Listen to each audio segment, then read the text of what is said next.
ഗുരവേ ഗൗരചന്ദ്രായ രാധികായ തദാലയെ കൃഷ്ണായ കൃഷ്ണഭക്തായ തദ്ഭക്തായ നമോ നമഃ. ഹരേ കൃഷ്ണ. പ്രിയപ്പെട്ട എല്ലാ ഭക്തർക്കും എൻ്റെ വിനീതമായ പ്രണാമം. ശ്രീമദ് ഭാഗവതം പ്രഥമസ്കന്ധം അധ്യായം 15 31 ശ്ലോകമാണ് നമ്മൾ ഇന്ന് തുടങ്ങുന്നത്. ശ്ലോകം 31. പാണ്ഡവർ രാജ്യം ഉപേക്ഷിച്ച് അവർ എല്ലാം ത്യജിച്ച് കാട്ടിലേക്ക് പോകുന്ന ആ ഒരു സന്ദർഭം പറയുന്ന അധ്യായമാണ് 31. ഈ ഒരു അധ്യായം ശ്ലോകം 31 വായിക്കാം. വിശോഗോ ബ്രഹ്മസമ്പത്യ സഞ്ചിന്നാദ്വൈത സംശയഃ ലീനപ്രകൃതി നൈർഗുണ്യാത് അലിംഗത്വാദ് അസംഭവഃ. ആരെങ്കിലും ഒരാൾക്ക് വായിക്കാം ശ്ലോകം. ഹരേ കൃഷ്ണ പ്രഭു വായിക്കട്ടെ. ഓം നമോ ഭഗവതേ വസുദേവായ. വിശോഗോ ബ്രഹ്മ സമ്പത്യാ സംഛിന്ന ദ്വൈത സംശയഃ ലീന പ്രകൃതി നൈർഗുണ്യാദലിംഗത്വാദ സംഭവഃ. ഹരേ കൃഷ്ണ. വിവർത്തന ഭാവാർത്ഥം. ഹരേ കൃഷ്ണ പ്രഭുജി പ്രണാം. ഹരേ കൃഷ്ണ. വിവർത്തനം ശ്ലോകം വായിക്കാം. വിശാഖോ ബ്രഹ്മസമ്പത്യ സഞ്ചിന്നദ്വൈത സംശയഃ ലീനപ്രകൃതി നൈർഗുണ്യാദലിംഗത്വാദ സംഭവഃ. ഹരേ കൃഷ്ണ. വിവർത്തനം ഭാവാർത്ഥം ബൈ ശ്രീല പ്രഭുപാദ് ജയ്. ഹരേ കൃഷ്ണ. വിവർത്തനം. അദ്ദേഹം ആത്മീയ സമ്പത്തിനുടമയായതിനാൽ ദ്വൈത സംബന്ധിച്ച സംശയങ്ങളെല്ലാം പൂർണ്ണമായി ഛേദിക്കപ്പെട്ടു. ഭൗതിക പ്രകൃതിയുടെ ത്രിഗുണങ്ങളിൽ നിന്നും സ്വതന്ത്രനായ അദ്ദേഹം അതീന്ദ്രിയാവസ്ഥയിൽ നിവിഷ്ടനായി. ഭൗതിക രൂപത്തിൽ നിന്നും സ്വതന്ത്രനായതിനാൽ അദ്ദേഹം വീണ്ടും ജനിമൃതികളുടെ കുരുക്കിൽ അകപ്പെടുന്നതിനുള്ള യാതൊരു സാധ്യതയും ഉണ്ടായില്ല. അല്പബുദ്ധികളായ ഭാവാർത്ഥം. ഹരേ കൃഷ്ണ. അല്പബുദ്ധികളായ വ്യക്തികൾ ഭൗതിക ശരീരമാണ് തങ്ങളെന്ന് കരുതുന്ന തെറ്റിദ്ധാരണയിൽ നിന്നാണ് ദ്വൈതത്തെക്കുറിച്ചുള്ള സംശയങ്ങൾ ആരംഭിക്കുന്നത്. ഭൗതിക ശരീരവുമായി സ്വയം താതാത്മ്യപ്പെടുത്തുന്നതാണ് നമ്മുടെ അജ്ഞതയുടെ ഏറ്റവും മൂർഖമായ വശം. ശരീരവുമായി ബന്ധപ്പെട്ടതിനെ എന്തും നമ്മുടെ സ്വന്തമെന്ന് അജ്ഞത നിമിത്തം നാം കരുതുന്നു. ഞാനെന്ന്, എന്റേത് എന്നുമുള്ള തെറ്റിദ്ധാരണ നിമിത്തം ഉണ്ടാകുന്ന സന്ദേഹങ്ങൾ മറ്റൊരു തരത്തിൽ പറഞ്ഞാൽ എന്റെ ശരീരം, എന്റെ ബന്ധുക്കൾ, എന്റെ സ്വത്ത്, എന്റെ ഭാര്യ, എന്റെ കുട്ടികൾ, എന്റെ ധനം, എന്റെ രാജ്യം, എന്റെ സമുദായം എന്നിങ്ങനെയുള്ള നൂറായിരക്കണക്കിനാണ് മിഥ്യാഭാവനകൾ ബദ്ധാത്മാവിന്റെ വിഭ്രമത്തിന് ഹേതുവാകുന്നു. ഭഗവത് ഗീതോപദേശങ്ങളെ സ്വാംശീകരിക്കുന്നതിലൂടെ ഒരുവൻ നിശ്ചയമായും അത്തരം വിഭ്രമത്തിൽ നിന്നും മോചിതനാകുന്നു. കാരണം തന്റെ സ്വത്തും ഉൾപ്പെടെ സർവത്വം പരമദിവ്യോത്തമ പുരുഷനായ വാസുദേവനാണ്, ഭഗവാൻ ശ്രീകൃഷ്ണനാണ് എന്ന അറിവാണ് യഥാർത്ഥ ജ്ഞാനം. സർവ്വതും അവിഭാജ്യ ഘടകങ്ങളെന്ന നിലയിൽ അവിടുത്തെ ശക്തിയുടെ ആവിഷ്കാരങ്ങളാണ്. ശക്തിയും ശക്തിമാനും അഭിന്നങ്ങളാണ്. ആകയാൽ ദ്വൈതം എന്ന സങ്കല്പം പരിപൂർണ ജ്ഞാനം പ്രാപ്തമാക്കിയയുടൻ തന്നെ ഇല്ലാതാകുന്നു. നിപുണനായ അർജുനന് ഭഗവത് ഗീതോപദേശങ്ങളെ കൈക്കൊണ്ടയുടൻ തന്റെ ശാശ്വത സഖാവായ ശ്രീകൃഷ്ണ ഭഗവാനെ കുറിച്ചുള്ള ഭൗതിക സങ്കല്പത്തെ തത്ക്ഷണം ഉന്മൂലനം ചെയ്യാൻ കഴിഞ്ഞു. ഭഗവാൻ തന്റെ രൂപം, നിർദ്ദേശങ്ങൾ, ലീലകൾ, ഗുണങ്ങൾ, അങ്ങനെ ഭഗവാനുമായി ബന്ധപ്പെട്ട മറ്റെല്ലാം മുഖേന ഇപ്പോഴും തന്റെ മുന്നിൽ സന്നിഹിതനാണെന്ന് അർജുനന് സാക്ഷാത്കരിക്കാൻ കഴിഞ്ഞു. തന്റെ മിത്രമായ ശ്രീകൃഷ്ണ ഭഗവാൻ ഇപ്പോഴും തന്റെ സമക്ഷം വ്യത്യസ്തങ്ങളായ അദ്വൈതമായ ശക്തികളാൽ അതീന്ദ്രിയമായി സന്നിഹിതനാണെന്ന് സാക്ഷാത്കരിക്കുവാൻ അർജുനന് കഴിഞ്ഞു. മാത്രമല്ല, കാലദേശങ്ങൾക്ക് അധീനമായി മറ്റൊരു ശരീരമാറ്റത്താൽ ഭഗവത് സംസർഗം പ്രാപ്തമാക്കുമെന്ന പ്രശ്നമേ ഉദിക്കുന്നില്ല എന്നും അദ്ദേഹം മനസ്സിലാക്കി. പരിപൂർണ ജ്ഞാനം പ്രാപ്തമാക്കുന്നതിലൂടെ ഒരുവന് ഈ വർത്തമാന ജീവിതത്തിൽ പോലും ഭഗവത് ശ്രവണം, കീർത്തനം, സ്മരണം, അർച്ചനം എന്നിവയിലൂടെ സദാ ഭഗവത് സംസർഗത്താൽ വർത്തിക്കുവാൻ കഴിയുന്നു. ഹരേ കൃഷ്ണ. വേറെ ആരെങ്കിലും വായിച്ചോട്ടെ പ്രഭു? ഹരേ കൃഷ്ണ. ഹരേ കൃഷ്ണ. ആരെങ്കിലും വായിക്കുന്നുണ്ടോ? അല്ലെങ്കിൽ ഞാൻ കംപ്ലീറ്റ് ചെയ്യാം. ഹരേ കൃഷ്ണ. ഹരേ കൃഷ്ണ. ഞാൻ വായിക്കുന്നത് വായിച്ചോളൂ മാതാജി. ഹരേ കൃഷ്ണ. ഭഗവത് ശ്രവണത്തിലൂടെ ആരംഭം കുറിക്കുന്ന ഭക്തിയുത സേവന പ്രക്രിയ മുഖേന അദ്വൈജ്ഞാന ഭഗവാനെ അഥവാ നിരപേക്ഷനും പരിപൂർണനും പരമവുമായ ഭഗവാനെ മനസ്സിലാക്കുക വഴി ഈ വർത്തമാന ജീവിതത്തിൽ പോലും ഒരുവന് ഭഗവാനെ ദർശിക്കുവാനും ഭഗവത് സാന്നിധ്യം അനുഭവിക്കാനും കഴിയുന്നു. ഭഗവാന്റെ ദിവ്യനാമ ജപം മുഖേന ഒരുവന് പരിശുദ്ധ അവബോധമാകുന്ന ദർപ്പണത്തിലെ പൊടിപടലങ്ങൾ തക്ഷണം വൃത്തിയാക്കാൻ കഴിയുന്നുവെന്നും അപ്രകാരം ശുദ്ധമാക്കപ്പെട്ടയുടൻ അവൻ എല്ലാവിധ ഭൗതിക മാലിന്യങ്ങളിൽ നിന്നും സ്വതന്ത്രനാകുന്നുവെന്നും ശ്രീ ചൈതന്യ മഹാപ്രഭു അരുളി ചെയ്യുന്നു. ഹരേ കൃഷ്ണ. ഭൗതിക മാലിന്യങ്ങളിൽ ഏതാണ് ഹരേ കൃഷ്ണ, ഏതാണ് ആ ശ്ലോകം? ചൈതന്യ മഹാപ്രഭു. ദർപ്പണമാർശനം. Thank you. Okay continue. Thanks. ഭൗതിക മാലിന്യങ്ങളിൽ നിന്ന് മുക്തനാവുകയെന്നാൽ ആത്മാവിനെ സ്വതന്ത്രമാക്കുക അല്ലെങ്കിൽ നിർമുക്തമാക്കുക എന്നർത്ഥമാക്കുന്നു. ആകയാൽ ഒരുവൻ പരിപൂർണ ജ്ഞാനത്തിൽ സ്ഥിതനായനുടൻ തന്നെ ജീവിതത്തെ സംബന്ധിച്ച അവന്റെ ഭൗതിക സങ്കല്പങ്ങൾ ദൂരീകരിക്കപ്പെടുന്നു. അഥവാ ജീവിതത്തെ സംബന്ധിച്ച മിഥ്യധാരണയിൽ നിന്നും അവൻ പുറത്തു വരുന്നു. അങ്ങനെ ശുദ്ധാത്മാവിന്റെ പ്രവർത്തനങ്ങൾ ആത്മീയ സാക്ഷാത്കാരത്തിൽ പുനരുദ്ധരിക്കുന്നു. സത്വം, തേജസ്, തമസ് എന്നീ ത്രിഗുണാത്മ ഭൗതിക പ്രകൃതിയുടെ പ്രത്യാഘാതങ്ങളിൽ നിന്നും അവൻ സ്വതന്ത്രനായി തീരുകയാലാണ് ജീവാത്മാക്കളുടെ ഈ പ്രായോഗിക സാക്ഷാത്കാരം സാധ്യമാകുന്നത്. ഭഗവത് കൃപയാൽ ഒരു ശുദ്ധ ഭക്തൻ തൽക്ഷണം നിരപേക്ഷവും പരിപൂർണനും പരമവുമായ സ്ഥാനത്തേക്ക് ഉയർത്തപ്പെടുന്നു. പിന്നെ ഭക്തൻ വീണ്ടും ബദ്ധജീവിതത്തിൽ ഭൗതികമായി അകപ്പെടുന്നതിനുള്ള യാതൊരു സാധ്യതയുമില്ല. വെളിവാക്കപ്പെട്ട ധർമ്മശാസ്ത്രങ്ങളിൽ പ്രതിപാദിച്ചിരിക്കുന്ന നിർദ്ദിഷ്ട ഭക്തിയുത സേവന മുഖേന പര്യാപ്തമായ അതീന്ദ്രിയ വീക്ഷണത്താൽ അനുഗ്രഹീതനാകാത്ത പക്ഷം എല്ലാറ്റിലും എല്ലാ സാഹചര്യങ്ങളിലും ഭഗവത് സാന്നിധ്യം അനുഭവിച്ചറിയുവാൻ ഒരുവന് കഴിവില്ലാതാകുന്നു. കുരുക്ഷേത്ര യുദ്ധഭൂമിയിൽ ആയിരിക്കുന്നതിന് വളരെ മുമ്പ് തന്നെ അർജുനൻ ഈ അവസ്ഥയിൽ എത്തിച്ചേർന്നിരുന്നു. ഭഗവാന്റെ അസാന്നിധ്യം അഥവാ അഭാവം സ്പഷ്ടമായി അദ്ദേഹത്തിന് അനുഭവപ്പെട്ടപ്പോൾ അദ്ദേഹം ഉടൻ തന്നെ ഭഗവത്ഗീതോപദേശങ്ങളെ അഭയം പ്രാപിച്ചു. അപ്രകാരം വീണ്ടും അദ്ദേഹം തൽസ്ഥാനത്തേക്ക്, അദ്ദേഹത്തിന്റെ യഥാർത്ഥ പദവിയിലേക്ക് ഉയർത്തപ്പെട്ടു. ഇതിനെ വിശോക അഥവാ സർവ്വവിധ ഉത്കണ്ഠകളിൽ നിന്നും മനസ്താപങ്ങളിൽ നിന്നും സ്വതന്ത്രമായ അവസ്ഥ എന്ന് വിശേഷിപ്പിക്കുന്നു. ഹരേ കൃഷ്ണ പ്രഭുജി. Thank you Matajis. അർജുനൻ്റെ അവസ്ഥ നമ്മളിവിടെ കാണുന്നു. അർജുനൻ തിരിച്ചു വന്നതിന് ശേഷം യുധിഷ്ഠിര മഹാരാജനോട് അദ്ദേഹത്തിൻ്റെ ഹൃദയത്തിലുള്ള വിഷമങ്ങൾ പറയുന്നു, അല്ലേ? ഇതെല്ലാം നമ്മൾ കണ്ടു ഇതിനു മുമ്പ്. അർജുനൻ അവിടെ കഴിഞ്ഞ 2-3 ശ്ലോകങ്ങൾ നമ്മൾ കണ്ടു. അർജുനന് തിരിച്ച് ശക്തി കിട്ടുന്നു.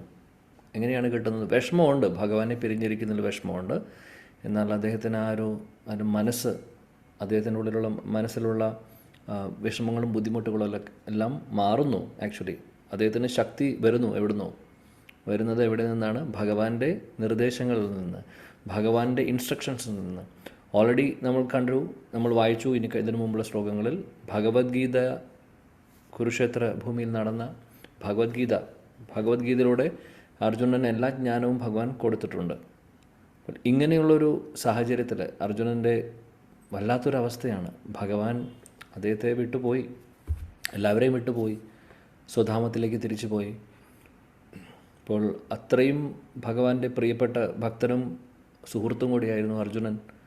അദ്ദേഹത്തിന് പിരിഞ്ഞിരിക്കാൻ ആ ഒരു വിരഹം സഹിക്കാൻ പറ്റുന്നില്ല. എന്നാൽ അദ്ദേഹത്തിന് ആ വിരഹത്തിൽ ശക്തി കിട്ടുന്നത് എവിടെ നിന്നാണ്? ഭഗവാന്റെ നിർദ്ദേശങ്ങളിൽ നിന്ന്, ഭഗവത്ഗീതയുടെ ഇൻസ്ട്രക്ഷൻസിൽ നിന്ന്. അങ്ങനെ അദ്ദേഹം ഇവിടെ പറയുന്നു ശ്ലോകത്തിൽ, അദ്ദേഹത്തിൻ്റെ എല്ലാ ദ്വന്ദ്ങ്ങളും, അദ്ദേഹത്തിൻ്റെ ഉള്ളിലുള്ള വിഷമങ്ങളും ബുദ്ധിമുട്ടുകളും, ഈ ത്രിഗുണങ്ങളുടെ അധീനതയിൽ വരുമ്പോൾ ഉണ്ടാവുന്ന പ്രശ്നങ്ങളെല്ലാം, അതായത് ത്രിഗുണങ്ങളുടെ അധീനതയിൽ വന്നു കഴിഞ്ഞാൽ വരുന്ന പ്രശ്നങ്ങൾ എന്താണ്? ഈ ക്ലേശങ്ങൾ, ആദിഭൗതിക ആദിദൈവിക ക്ലേശങ്ങൾ, ആധ്യാത്മിക ക്ലേശങ്ങളെല്ലാം. ഇതെല്ലാം ആധ്യാത്മിക ക്ലേശത്തിലൂടെ കടന്നു പോയിക്കൊണ്ടിരിക്കുകയാണ് അർജുനൻ, അല്ലേ? അർജുനൻ്റെ ആ ഒരു ആങ്സൈറ്റി കാണാം, അദ്ദേഹത്തിൻ്റെ വിഷമം കാണാം നമുക്ക് അദ്ദേഹത്തിൻ്റെ വാക്കുകളിൽ, അദ്ദേഹത്തിൻ്റെ ആ ഒരു രൂപത്തിലും. അതായത് യുധിഷ്ഠിര മഹാരാജ് കണ്ടുകൊണ്ടിരിക്കുകയാണ് അർജുനൻ്റെ കോലം. കുറേ മാസങ്ങളായിട്ട് പോയി ഇപ്പോഴാണ് വന്നപ്പോൾ അദ്ദേഹത്തിൻ്റെ രൂപം കാണുമ്പോഴേ എന്ത് സംഭവിച്ചു, ഇങ്ങനെയല്ല അർജുനൻ. അപ്പോൾ എല്ലാ രീതിയിലും അദ്ദേഹത്തിൻ്റെ ശരീരത്തിൽ അത് പ്രകടമായിരുന്നു, ആ ദുഃഖം. അദ്ദേഹത്തിൻ്റെ കണ്ണുനീര് ഇങ്ങനെ നിർത്താതെ ഒഴുകിക്കൊണ്ടിരിക്കുന്നു. സംസാരിക്കാൻ സാധിക്കുന്നില്ല, ശബ്ദം ഇടറുന്നു. അങ്ങനെ ഒരുപാട് ലക്ഷണങ്ങൾ നമ്മൾ കാണുന്നുണ്ട്. എന്നാൽ എല്ലാത്തിൽ നിന്നും അദ്ദേഹം ആ ഒരു ശക്തി ആർജിക്കുന്നു. പിന്നെ വീണ്ടും എങ്ങനെയാണ്? ഭഗവാന്റെ നിർദ്ദേശങ്ങളെ ഓർക്കുന്നു. അപ്പോൾ ഇത് വളരെ പ്രധാനപ്പെട്ട ഒരു ഇൻസ്ട്രക്ഷനാണ്, നമുക്കും ഇമ്പോർട്ടൻ്റ് ആയിട്ടുള്ളൊരു പോയിൻ്റാണ്. ജീവിതത്തിൽ ഒരുപാട് പ്രശ്നങ്ങൾ വരും, പ്രശ്നങ്ങൾ വന്നുകൊണ്ടേയിരിക്കും. ഈ ലോകം അങ്ങനെയാണ്. ദുഃഖാലയം അശാശ്വതം, ഭഗവാൻ തന്നെ സ്റ്റാമ്പ് ചെയ്തിട്ടുള്ളതാണ്. ദുഃഖങ്ങൾ വന്നുകൊണ്ടേയിരിക്കും, അതിനൊരു അവസാനമില്ല. രണ്ട് ദുഃഖങ്ങളുടെ ഇടയിലുള്ള കുറച്ച് സമയമാണ് ഇവിടെ കിട്ടുന്ന എന്തെങ്കിലും ഒരു ഭൗതിക സുഖങ്ങളുണ്ടോ, അത് ദുഃഖങ്ങളാണ് കൂടുതലും. അതിൻ്റെ ഇടയിൽ ഒരു ചെറിയൊരു കാറ്റടിക്കുന്ന പോലെ ഒരു ആശ്വാസം, അല്ലെങ്കിൽ നമുക്ക് ശ്വാസം വലിക്കാനുള്ള ഒരു സമയം കിട്ടുന്നു. അതിനെയാണ് നമ്മൾ സുഖമായിട്ട് കാണുന്നത്. അപ്പോഴേക്കും അടുത്തത് വന്നു, അടുത്ത ദുഃഖം വന്നു. അത്രയേ ഉള്ളൂ ഇവിടുത്തെ കാര്യങ്ങൾ, അല്ലേ? അപ്പോൾ നമ്മൾ നിരന്തരം ഫേസ് ചെയ്തുകൊണ്ടിരിക്കുകയാണ് ആധ്യാത്മിക ക്ലേശങ്ങൾ, മനസ്സിലുള്ള സ്ട്രെസ്സും സ്ട്രെയിനും. ചെറിയൊരു കാര്യം മതി, ഒരു അസുഖം വന്നാൽ മതി, അപ്പോഴേക്കും ടെൻഷനായി. പ്രത്യേകിച്ചും നമ്മുടെ അടുത്ത് ഇപ്പോൾ അച്ഛനും അമ്മയും അകലെയാണ്, മക്കൾ അകലെയാണ്. അപ്പോൾ അവർക്ക് എന്തെങ്കിലും ഒരു ജലദോഷം വന്നാൽ പോലും, ഒരു കുട്ടികൾക്ക് ജലദോഷം വന്നു കഴിഞ്ഞാൽ അച്ഛനും അമ്മയ്ക്കും ടെൻഷനായി. അമ്മയ്ക്കും അച്ഛനും സുഖമില്ല എന്ന് മക്കൾ അറിഞ്ഞു കഴിഞ്ഞാൽ അവർക്ക് ടെൻഷനായി. അപ്പോൾ പ്രശ്നങ്ങളേ ഉള്ളൂ. എപ്പോഴും സ്ട്രെസ്സും ആങ്സൈറ്റിയും ടെൻഷൻസും മാത്രമാണ്. ഇതെല്ലാം കാരണം എന്താണെന്ന് വെച്ചാൽ, ഈ ലോകത്തിലിരിക്കുന്നിടത്തോളം കാലം ഇതിലൂടെ നമ്മൾ പോവേണ്ടി വരും, സഞ്ചരിക്കേണ്ടി വരും. എന്നാലും ഈ ത്രിഗുണങ്ങളുടെ അധീനതയിൽ വരുമ്പോഴാണ് അത് ശരിക്കും നമ്മളെ ബാധിക്കുന്നത്. എന്നാൽ ഇതിനെ മറികടക്കുമ്പോൾ, ഇവിടെ അർജുനൻ മറികടക്കുവാണ്. അർജുനന് വിഷമമുണ്ട്, ബുദ്ധിമുട്ടുണ്ട്, ദുഃഖമുണ്ട്, കരയുന്നുണ്ട്. എന്നാലും അദ്ദേഹം ആ ശക്തി തിരിച്ച് ആർജിക്കുന്നു ഭഗവാന്റെ നിർദ്ദേശങ്ങളെ ഓർത്തുകൊണ്ട്. നമുക്ക് അതുകൊണ്ട് ശ്രീമദ് ഭഗവത്ഗീത, ഭാഗവതം നമ്മൾ പഠിക്കുന്നത് വളരെ ആത്മാർത്ഥതയോടു കൂടി പഠിക്കണമെന്ന് പറയുന്നതിൻ്റെ കാരണം എന്താണ്? കാര്യം ആവശ്യങ്ങൾ വരുമ്പോൾ, നമ്മുടെ അങ്ങനെ പ്രതികൂലമായിട്ടുള്ള സാഹചര്യങ്ങളോ അങ്ങനെയുള്ളൊരു സിറ്റുവേഷനിൽ നമുക്ക് പെട്ടെന്ന് ഓർമ്മ വരുന്നത്, അല്ലെങ്കിൽ നമ്മളെ ഓർമ്മിപ്പിക്കുന്നത് ഭഗവാന്റെ വാക്കുകളായിരിക്കും. ഭാഗവതം, ഭഗവത്ഗീതയിലെ നിർദ്ദേശങ്ങളൊക്കെ ആയിരിക്കും. കാര്യം ഒരുപക്ഷെ നമ്മുടെ കൂടെ ഗുരു ഉണ്ടാവില്ല, അല്ലെങ്കിൽ ദീക്ഷാഗുരു, ശിക്ഷാഗുരു ഉടനെ നമുക്ക് പെട്ടെന്ന് ആക്സസിബിൾ ആവാത്തൊരു സിറ്റുവേഷനാണെന്ന് വെക്കുക. വേറെ ആളുകളില്ല, നമുക്കൊരു സമാധാനം കിട്ടാൻ വേണ്ടി ആരെങ്കിലും ആശ്വസിപ്പിക്കാൻ ആളുകളില്ല. ആ സിറ്റുവേഷനിൽ പരമാത്മാവായിട്ടുള്ള ഭഗവാൻ നമ്മളെ ഓർമ്മിപ്പിക്കുന്നു ഈ കാര്യങ്ങളൊക്കെ. നമ്മൾ ആത്മാർത്ഥതയോടുകൂടി പഠിക്കുന്ന ഒരാളാണെങ്കിൽ നമുക്ക് ഓർമ്മ വരുന്നു, ഭഗവാൻ ഓർമ്മിപ്പിക്കും നമ്മളെ എന്താണ് ഈ സിറ്റുവേഷനിൽ ചെയ്യേണ്ടതെന്നുള്ളത്. ഒരുപാട്, അതുകൊണ്ട് ഈ പല ശ്ലോകങ്ങളും ഭഗവത്ഗീതയിലെ ശ്ലോകങ്ങൾ തന്നെ നമ്മൾ പഠിക്കുമ്പോൾ, ആ ശ്ലോകങ്ങളുടെ അർത്ഥം മനസ്സിലാക്കി പഠിക്കുകയാണെങ്കിൽ, ഇതുപോലുള്ള സാഹചര്യങ്ങളോട് നമ്മൾ കടന്നു പോകുമ്പോൾ ആ ശ്ലോകങ്ങൾ തന്നെ നമുക്ക് ഓർമ്മ വരും. അതുകൊണ്ട് വളരെ പ്രധാനപ്പെട്ട ഒരു കാര്യമാണ്. ഇവിടെ അർജുനൻ നമ്മളെ ആ ഒരു കാര്യം ഓർമ്മിപ്പിക്കുന്നു. ആക്ച്വലി ഈ ഒരു ലീല നടന്നുകൊണ്ടിരിക്കുകയാണ്. ഭഗവാന്റെ ഈ ഒരു ദുഃഖമുള്ളൊരു സിറ്റുവേഷനാണ് പാണ്ഡവരെ സംബന്ധിച്ച്. എന്നാൽ അതിൽ നിന്നും ഒരുപാട് ലെസൺ നമുക്ക് പഠിക്കാൻ സാധിക്കും. ശില പ്രഭുപാദി ഭാവാർത്ഥത്തിൽ മനോഹരമായിട്ട് പറയുന്നു, ഈ ഒരു ലോകത്ത് നമ്മൾ ഇരിക്കുമ്പോൾ ചിന്തിച്ചു പോകുന്നു, എൻ്റേത്, ഇതെല്ലാം എൻ്റേതാണ്, ഇവരെല്ലാം എൻ്റെ ആൾക്കാരാണ്, ഞാൻ അവരുടെ ആൾക്കാരാണ്, ഞാൻ അവരുടെയാണ്, എൻ്റെ ശരീരം, എൻ്റെ ബന്ധുജനങ്ങൾ, എൻ്റെ ഭാര്യ, ഭർത്താവ്, കുട്ടികൾ, ധനം, സമ്പത്ത്, രാജ്യം, അങ്ങനെ എൻ്റെ എല്ലാം എൻ്റെ. ഈ ഒരു കൺസെപ്റ്റ്, അതാണ് പ്രശ്നം. നമ്മളെല്ലാം എൻ്റെ എന്ന് വിചാരിക്കുമ്പോഴാണ് ഇതേപോലെ ഈ ത്രിഗുണങ്ങളുടെ ആ ഒരു അധീനതയിൽ നമ്മൾ പെട്ട് ആ ദ്വന്ദ്ങ്ങൾ നമ്മളെ ബാധിക്കുന്നത്. നമ്മളിതെല്ലാം ഭഗവത് ഭാവത്തോടു കൂടിയിട്ടാണ് കാണുന്നത് എന്നുണ്ടെങ്കിൽ, ഭഗവാൻ ഭഗവത്ഗീതയിൽ പറയുന്നത് പോലെ ഇതെല്ലാം ഭഗവാന്റേതാണ്, നമ്മുടേതായിട്ടുള്ള ഒന്നുമില്ല. ശരിക്കും താൽക്കാലികമായിട്ട് നമ്മളിവിടെ നിൽക്കുന്നു. ഇപ്പോൾ കുറച്ച് കാലം കൊണ്ട് ഈ ഒരു ബോഡിയിൽ, ഇതിനു മുമ്പ് വേറെ ശരീരങ്ങളുണ്ടായിരുന്നു, ഈ ഒരു ശരീരത്തിലിരിക്കുന്നു. നമ്മൾ ഇവിടെ ഇരിക്കുമ്പോൾ കഴിഞ്ഞ ജന്മത്തിലെ കാര്യം നമുക്ക് ഓർമ്മയില്ല. ഈ ജന്മത്തിലെ സംഭവങ്ങളാണ് നമ്മൾ എൻ്റെ എന്ന് പറഞ്ഞുകൊണ്ടിരിക്കുന്നത്. ഇതേപോലെ എല്ലാ ജന്മങ്ങളിലും നമ്മൾ പറഞ്ഞുകൊണ്ടിരുന്നിരുന്നു ഇത്രയും കാലം. എന്നിട്ട് വല്ലതും നടന്നു? ഒന്നും നടന്നില്ല. വീണ്ടും ശരീരങ്ങൾ മാറിയും പോകുന്നു, വേറെ ഒന്നും നടക്കുന്നില്ല. എന്നാൽ ഭഗവാൻ പറയുന്നു, ഈ ദ്വന്ദ്ങ്ങളിൽ നിന്ന് നമ്മൾ പുറത്തു വരണം എന്നുള്ളത്. സുഖവും ദുഃഖവും സമ എന്നുള്ള വാക്ക് ആ സമചിത്തത വേണമെന്നുള്ളത് ഭഗവാൻ എല്ലായിടത്തും ഭഗവത്ഗീതയിൽ ത്രൂ ഔട്ട് പറയുന്നുണ്ട്, പല സ്ഥലങ്ങളിൽ പറയുന്നുണ്ട്. സമഭാവത്തോടെ സുഖങ്ങളെയും ദുഃഖങ്ങളെയും ഒരേപോലെ കാണണം, കാലാവസ്ഥ മാറുന്ന പോലെ വന്നുകൊണ്ടിരിക്കും, സഹിഷ്ണുതയോടുകൂടി നമ്മൾ അതിനെ നോക്കി കാണണം എന്നുള്ളത് അത് ത്രൂ ഔട്ട് നമുക്ക് ഓരോ അധ്യായത്തിലും കാണാം ഈ സമ എന്ന് പറയുന്നത്. എന്തുകൊണ്ടാണ് ഭഗവാൻ പറയുന്നതെന്ന് വെച്ചാൽ, കാര്യം അത് വളരെ ഇമ്പോർട്ടൻ്റ് ആയിട്ടുള്ളൊരു കാര്യമാണ്. ആ ഒരു ഭാവം നമുക്ക് വന്നു കഴിഞ്ഞാൽ എന്ത് സംഭവിച്ചാലും നമുക്കതിനെ മറികടന്ന് അതിനെ സഹിഷ്ണുതയോടുകൂടി സഹിച്ചുകൊണ്ട് നമുക്ക് മുന്നോട്ട് പോകാൻ സാധിക്കും. സഹിക്കാനുള്ള ഒരുപാട് കാര്യങ്ങളുണ്ടാവും, അല്ലെങ്കിൽ ദുഃഖം വരുന്ന ഒരുപാട് കാര്യങ്ങൾ വരും. പക്ഷേ അതിനെ ശരിയായിട്ടുള്ള ഒരു ഭാവത്തിൽ അതിനെ കണ്ടുകൊണ്ട് ജീവിതം നമുക്ക് മുന്നോട്ട് കൊണ്ടുപോകാൻ സാധിക്കും. ഭഗവത് ചിന്തയിലിരിക്കുന്ന ഒരാൾക്ക് എന്തൊക്കെ ലോകം ഇടിഞ്ഞു കഴിഞ്ഞാലും അവരെ സംബന്ധിച്ച് ഒന്നും സംഭവിക്കാൻ പോകുന്നില്ല. അതാണ് ഭക്തിയുടെ ശക്തി. ആ ഭക്തിശക്തി ഭക്തിശക്തി എന്ന് പറഞ്ഞു കഴിഞ്ഞാൽ പറയാൻ പറ്റുന്ന ഒരു കാര്യമല്ല, അത് എക്സ്പീരിയൻസ് ചെയ്യേണ്ട ഒരു കാര്യമാണ്, എക്സ്പീരിയൻസ് ചെയ്യാൻ പറ്റുന്ന ഒരു കാര്യമാണ്. ആരാണോ വളരെ ആത്മാർത്ഥതയോടുകൂടി ഇത് മനസ്സിലാക്കിക്കൊണ്ട് ആചരിക്കുന്നത് അവർക്കത് എക്സ്പീരിയൻസ് ചെയ്യാൻ സാധിക്കും. എത്രയോ ഗുരുജനങ്ങൾ, പ്രഭുപാദൻ്റെ ശിഷ്യരിൽ ഇപ്പോൾ കുറേ പേര് നമ്മൾ കാണുന്നു. പ്രഭുപാദൻ്റെ പ്രായമായിരിക്കുന്ന സമയത്തും അതേപോലെ ഇപ്പോൾ അദ്ദേഹത്തിൻ്റെ ശിഷ്യരായിട്ടുള്ള ഒരുപാട് നമ്മുടെ ഗുരുജനങ്ങളും പ്രായമായിട്ടിരിക്കുന്നവരും ഒരുപാട് അസുഖങ്ങളിലൂടെ കടന്നു പോകുന്നവരും അസുഖങ്ങളും ഒരുപാട് പ്രശ്നങ്ങളിലൂടെ കടന്നു പോകുന്നു. അസുഖങ്ങൾ എന്ന് പറഞ്ഞാൽ ബോഡി കാര്യം, അവർ ഒരു മെറ്റീരിയൽ ബോഡി അവർക്കും സ്വീകരിക്കേണ്ടി വരുവാണ് നമുക്ക് വേണ്ടിയിട്ട്. അവർ ഗോലോക വൃന്ദാവനത്തിലെ ആളുകളാണ്, ഇങ്ങോട്ട് വരുന്നു, ഭഗവാൻ അയക്കുന്നു.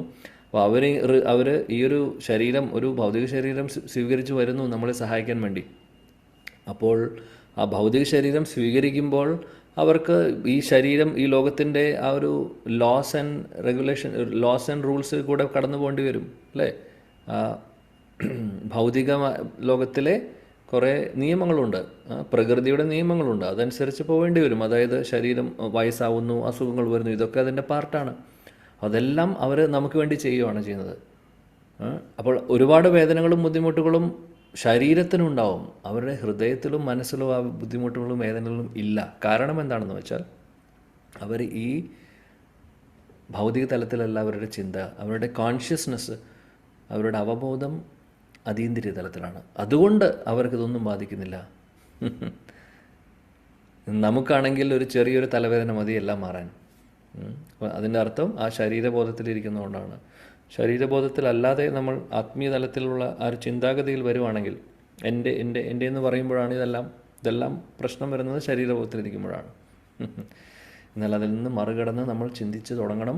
അല്ലെങ്കിൽ ആ ഒരു രീതിയിലേക്ക് നമ്മുടെ കോൺഷ്യസ്നെസ്സിനെ, അവബോധത്തെ ഉയർത്തിക്കൊണ്ടുവരേണ്ടതാണ്. അതിനു വേണ്ടിയിട്ടാണ് ഭഗവത്ഗീത അല്ലെങ്കിൽ മറ്റുള്ള ശാസ്ത്രങ്ങളിലും നമുക്ക് ഭഗവാൻ പറഞ്ഞു തരുന്ന കാര്യം, ഇൻസ്ട്രക്ഷൻസ് തരുന്നത്, നിർദ്ദേശങ്ങൾ തരുന്നത്, അല്ലെങ്കിൽ ഫോളോ ചെയ്യാൻ പറയുന്ന കാര്യങ്ങൾ ഇങ്ങനെ തന്നെ നിന്ന് പോകാനല്ല, ഇവിടെ നിന്ന് മറികടന്ന് മുന്നോട്ട് പോകാൻ വേണ്ടിയിട്ടാണ്. അപ്പോൾ അപ്പോൾ ഭഗവത്ഗീതയ്ക്കൊക്കെ ഒരുപാട്, അതിലെ ഇൻസ്ട്രക്ഷൻസൊക്കെ ഒരുപാട് പ്രാധാന്യമുണ്ട്.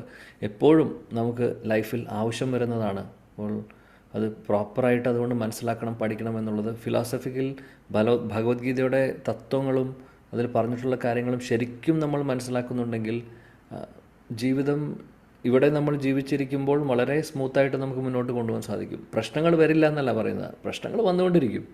പക്ഷെ അതിനെ അതിജീവിച്ച് നമ്മൾ ഉത്സാഹത്തോടുകൂടി ഭക്തി സേവനങ്ങൾ ചെയ്ത് മുന്നോട്ട് പോകാനുള്ള എല്ലാവിധ ജ്ഞാനവും എല്ലാവിധ അറിവുകളും നമുക്കതിൽ നിന്ന് കിട്ടുന്നുണ്ട്. അതുകൊണ്ട് ഫൗണ്ടേഷനാണ് ഭഗവത്ഗീത എന്ന് പറയുന്നതും നമ്മുടെ ലൈഫ് മാനുവലാണെന്ന് പറയും. നമ്മുടെ ഓരോരുത്തരുടെയും മാനുവൽ എന്ന് പറഞ്ഞു കഴിഞ്ഞാൽ നമ്മളൊരു ഉപകരണം വാങ്ങിക്കുമ്പോൾ കിട്ടുന്ന യൂസർ ഗൈഡ് എന്ന് പറയും അല്ലേ, എങ്ങനെയാണ് ഈ ഉപകരണം ഉപയോഗിക്കേണ്ടത് എന്നുള്ളത്. അതേപോലെയാണ് ശരീരം, അതേപോലെയാണ് ഭഗവത്ഗീത, എങ്ങനെ ഈ ശരീരത്തെ ഉപയോഗിക്കണം എന്നുള്ളത് അത് വളരെ ക്ലിയറായിട്ട് പറയുന്നുണ്ട്. അത് ഫോളോ ചെയ്യുകയാണെങ്കിൽ തീർച്ചയായിട്ടും ഇതൊന്നും നമ്മളെ ബാധിക്കാൻ പോകുന്നില്ല. അപ്പോൾ പ്രഭുപാജി നമ്മളെ ഈ തത്വങ്ങളൊക്കെ ഈ ഭാവാർത്ഥത്തിലൂടെ വീണ്ടും ഓർമ്മിപ്പിക്കുകയാണ് എന്താണ് ചെയ്യേണ്ടതെന്നുള്ളത്. പിന്നീട് അദ്ദേഹം പറയുന്നു, അർജുനനെ പോലുള്ള ഒരു ഭക്തൻ അല്ലെങ്കിൽ ഭക്തർ സാധാരണ അവർ ഭഗവാന്റെ നാമത്തിലൂടെ ഭഗവാനെക്കുറിച്ച് കേൾക്കുന്നു, ഭഗവാന്റെ നാമം ജപിക്കുന്നു, ഭഗവാനെക്കുറിച്ച് ചിന്തിക്കുന്നു, ഭഗവാനെ ആരാധിക്കുന്നു. അങ്ങനെ ശ്രവണം, കീർത്തനം, സ്മരണം ഇതെല്ലാം ചെയ്യുമ്പോൾ അവർ ഭഗവാനുമായിട്ട് കണക്റ്റഡ് ആയിട്ടിരിക്കുകയാണ്. ഭഗവാന്റെ ഒരു സംഘത്തിലാണ് അവരിയ്ക്കുന്നത്. അതുകൊണ്ട് വേറെ ഈ പുറമേ നിന്ന് വരുന്ന ബാഹ്യമായിട്ടുള്ള ഒന്നും തന്നെ അവരെ ബാധിക്കില്ല. അതാണ് പറയുന്നത്. അപ്പോൾ ഇത് സാധിക്കുന്നത് നമ്മൾ ഈ പ്രോസസ്സെല്ലാം നല്ല രീതിയിൽ ഫോളോ ചെയ്യുമ്പോഴാണ് ഇത് മനസ്സിലാവുന്നത്. ഇല്ലെങ്കിൽ ഓരോ ചെറിയ പ്രശ്നങ്ങളിലും നമ്മൾ തകർന്നു പോകും. അങ്ങനെ ആയിരുന്നിട്ടുണ്ടാവും നമ്മളെല്ലാവരും. ഇപ്പോൾ നമുക്ക് തന്നെ നമ്മളിൽ പലവർക്കും ഒരു വ്യത്യാസം നമുക്ക് ഫീൽ ചെയ്യുന്നുണ്ടാവും തീർച്ചയായിട്ടും, കുറച്ചെങ്കിലും. നമ്മൾ ആ ഒരു പെർഫെക്ഷനിലേക്ക് ആരും എത്തിയിട്ടില്ല, എന്നാലും പണ്ട് എങ്ങനെയായിരുന്നു ഇപ്പോൾ എങ്ങനെയാണോ എന്നുള്ളത് ചെറിയൊരു മാറ്റം വന്നിട്ടുണ്ടാവും. സാഹചര്യങ്ങൾ വരുമ്പോൾ അതിനെ നോക്കിക്കാണുന്ന രീതി അല്ലേ. പണ്ടൊക്കെ ഒരു കാറ്റടിക്കുമ്പോഴേക്കും നമ്മൾ തകർന്നു പോകുന്ന ആളുകളായിരുന്നിട്ടുണ്ടാവും. എന്നാൽ ഇപ്പോൾ കുറച്ചും കൂടെയൊക്കെ കാര്യങ്ങൾ സഹിഷ്ണുതയോടുകൂടി കാര്യങ്ങൾ സഹിക്കുവാനും അതേപോലെ വേണ്ട രീതിയിൽ കാര്യങ്ങളെ നോക്കിക്കാണാനുമുള്ള ഒരു ക്വാളിറ്റി നമുക്ക് വന്നിട്ടുണ്ടാവും. അതെങ്ങനെയാണ് വരുന്നത്? ശ്രവണം കീർത്തനത്തിലൂടെയൊക്കെയാണ് വരുന്നത്. ഭക്തിയുത സേവനങ്ങളിലൂടെയാണ് നമുക്കത് സാധിക്കുന്നത്. പക്ഷേ ഇനിയും മുന്നോട്ട് പോകാനുണ്ട് തീർച്ചയായിട്ടും. അത് കോൺസ്റ്റൻ്റ്ലി, അതുകൊണ്ടാണ് പറയുന്നത് നിരന്തരം അപ്രതിഹത, ഇതിന് ഒരു അവസാനം ഉണ്ടാവാൻ പാടില്ല. ശുദ്ധഭക്തി എന്ന് പറഞ്ഞു കഴിഞ്ഞാൽ അഹൈതുകി അപ്രതിഹത, നിർത്താതെ കണ്ടിന്യൂസ്ലി പോകേണ്ട ഒരു സംഭവമാണ് ഭക്തി എന്ന് പറഞ്ഞു കഴിഞ്ഞാൽ. അങ്ങനെ മുന്നോട്ട് പോകുമ്പോൾ തീർച്ചയായിട്ടും ഇതിൽ നിന്നൊക്കെ 100% പുറത്തു വരാൻ സാധിക്കും.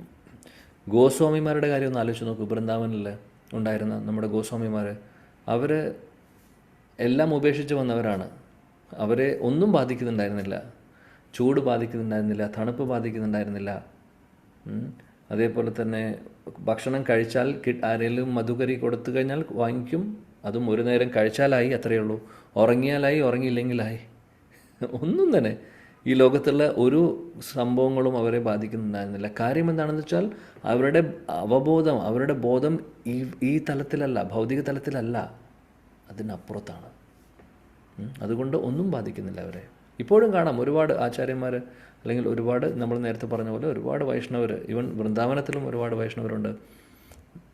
ഇപ്പം നമ്മുടെ സമ്പ്രദായം അല്ലാതെ വേറെ സമ്പ്രദായങ്ങളിലുള്ള വരിഷ്ഠരായിട്ടുള്ള പരിശുദ്ധ ഭക്തരുണ്ട്.